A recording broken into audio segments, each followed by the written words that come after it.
Hello dear students, welcome back to the channel. আজি আমি এই ভিডিওটোত ক্লাস 9 ম্যাথমেটিক্সৰ এক্সাৰসাইজ 1.6 টো আমি আৰম্ভ কৰিব গৈ আছো ওকে সো এটা আমাৰ কোৱেশ্চন নম্বৰ 1 টো কোৱেশ্চন নম্বৰ 1 ৰ পিছে আমাক মান উলিওৱা আৰু আমাক কি দিয়া আছে 164 ৰ পাৱাৰ দিয়া আছে আমাক 1/2 ওকে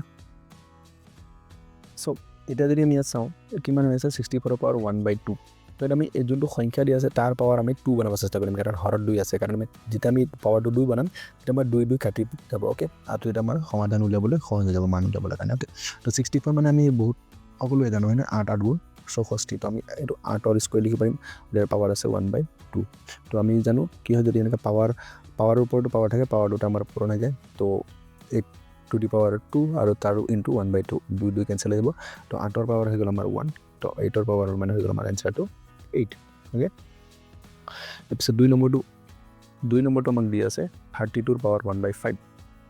32 ৰ পাৱাৰ 1/5 ভেৰি ইজি আৰু ইয়াৰ পৰা তোমালোকে নম্বৰটো উঠাবই লাগিব 100% কাৰণ ইমান সহজ প্ৰশ্ন আৰু নাই ওকে এটো যদি আমি চাওঁ এটো 2 ৰ পাৱাৰ 5 হ'ব 2 ৰ যাব আমাৰ 16 বাৰ 2 ৰ 8 বাৰ 2 ৰ 4 বাৰ 2 ৰ 2 বাৰ হয় না 2 2 2 2 ওকে সো এটা আমাৰ কি হৈ গ'ল 2 5টা হৈ গ'ল তো আমি 2 ৰ পাৱাৰ লিখিব আৰু 5 আৰু ইয়াৰ ওপৰত পাৱাৰ দিয়া আছে 1/5 তো আমাৰ পাৱাৰ দুটা পূৰণ হৈ যাব 5 into 1/5 তো 5 পূৰণ কাটি গ'ল তো 2 ৰ পাৱাৰ 1 মানে হৈ গ'ল আমাৰ 2 ইয়াৰ পিছত 3 নম্বৰটো আমাক দিয়া আছে 125 ৰ পাৱাৰ 1/3 125 ৰ পাৱাৰ 1/3 তো 125 মানে লিখিব আৰু আমি 5 ৰ কিউব 5 যাব হৰত শেষত 5 থাকিলে 5 যায় বৰ্তমান আমাৰ 5 2 10 11 বাৰ 2 থাকি গ'ল তো 5 ৰ আকৌ 2 আহিলে 25 5 5 গুণ 25 ওকে আকৌ 2 5 যাব 5 ৰে 5 5 গুণ 25 তো 5 কেইটা পালো আমি 3টা তো 5 কিউব আৰু ইয়াৰ ওপৰত পাৱাৰ আমাৰ কিমান আছিল 1/3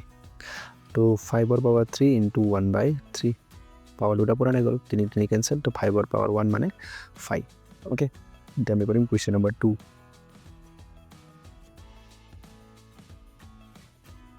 কোৱেশ্চন নম্বৰ 2 আমাক দিয়া 2 দিয়া আছে আমাক মান উলিওৱা এক নম্বৰটো দিয়া আছে 9 ৰ পাৱাৰ 3/2 9 ৰ পাৱাৰ 3/2 যে আমাৰ হৰত কি আছে 2 আছে তো আমি এটো 2 থাকিলে ইমানৰে পাৱাৰ বনাব চেষ্টা কৰিম ওকে স্কয়াৰ বনাব চেষ্টা কৰিম তো 9 মানে 3 3 গুণ 9 তো 3 স্কয়াৰ লিখিব পাৰো আমি আৰু ওপৰত আছে আমাৰ 3/2 সৰি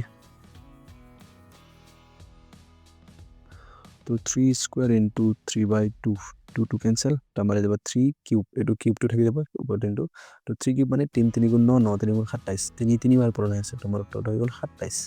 ওকে এনেকৈ আমি 2 নম্বৰটো কৰিম এতিয়া 2 নম্বৰটো দিয়া আছে 32 ৰ পাৱাৰ 2/5 32 ৰ পাৱাৰ 2/5 এটা অলপ আগতে কৰিছিলো 32 মানে আমি কিমান লিখিব পাৰো এইটো চোৱা 2 ৰ পাৱাৰ 5 লিখিব পাৰো এটো হৈ গ'ল আমাৰ 2 ৰ পাৱাৰ 5 আৰু ইয়াৰ ওপৰত পাৱাৰ আছে আমাৰ 5/2 2/5 তো 2 ৰ পাৱাৰ 5 into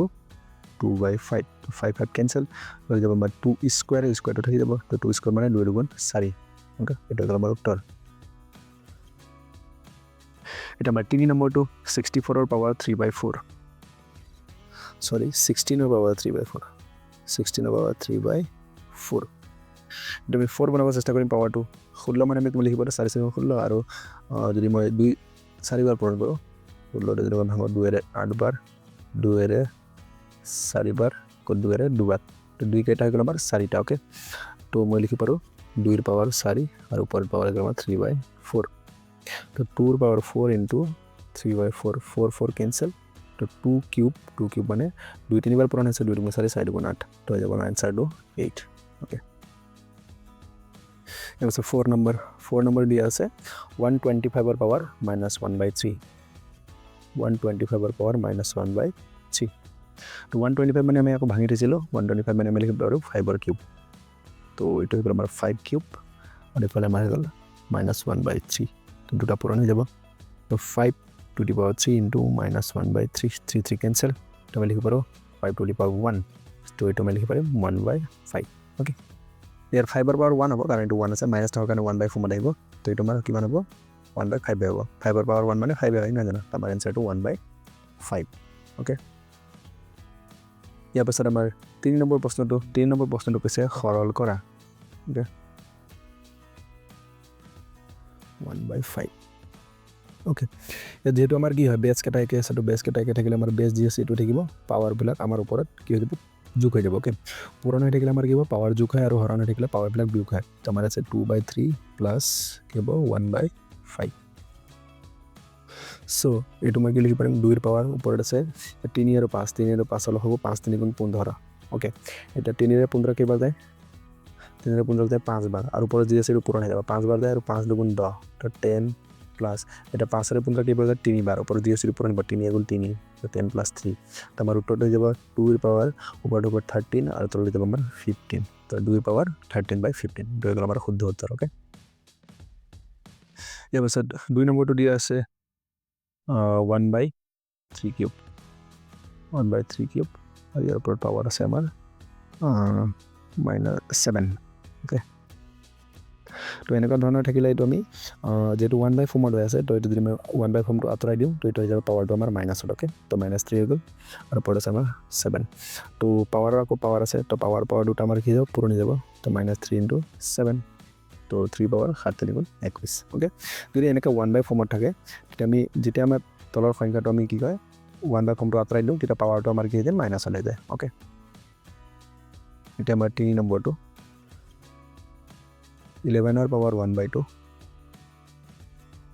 আকৌ 11 ৰ পাৱাৰ 1/4 এটা যদি আমি চাওঁ বেছ কেইটা কি আছে 11 পাৱাৰ কেইটা বেলেগ বেলেগ তো এটা আকৌ হৰণ হৈ আছে হৰণলে আমাৰ কি হয় পাৱাৰবিলাক মাইনাছ হয় তো বেছটো এটাই থাকিব 11 ওপৰত আছে আমাৰ 1/2 মাইনাছ 1/4 ওপৰৰ পৰা তলৰ বৰটো মাইনাছ হ'ব ওকে 1/2 ৰ পৰা 1/4 টো মাইনাছ হ'ব যদি কোনোবাই 1/4 ৰ পৰা 1/2 টো মাইনাছ কৰে তেতিয়া হৈ যাব ভুল ওকে ওপৰৰ পৰা তলৰ পাৱাৰটো আমি মাইনাছ কৰিব লাগে তো 11 ৰ পাৱাৰ এটা 2 আৰু 4 লখাব হৈ যাব আমাৰ 4 ওকে 2 रे 4 কেইবাৰ যাব দুবাৰ আৰু ওপৰত আছে 1 তো 2 গুণ 2 মাইনাছ 4 रे 4 কেইবাৰ এবাৰ তো 1 গুণ 1 তো দিব 11 ৰ পাৱাৰ 2 ৰ পৰা 1 গ'লে 1 তো ওপৰত 1 আৰু তলত 4 তো 11 ৰ পাৱাৰ 1/4 ওকে এই বছৰ 4 নম্বৰটো 7 ৰ পাৱাৰ হাফ 8 ৰ পাৱাৰ হাফ 8 ৰ পাৱাৰ হাফ এটা যদি আমি চাওঁ পাৱাৰটো সেম টু সেম আছে তো পাৱাৰটো আমি এবাৰ লিখিম আৰু আমাৰ বেছ কেইটা কি আছে 7 और 8 আছে তো 7 × 8 আৰু পাৱাৰ হৈ গ'ল আমাৰ 1/2 তো 7 8 গুণ 56 আৰু 1/2 তো এইটো হৈ যাব আমাৰ ইয়াৰ শুদ্ধ উত্তৰ ওকে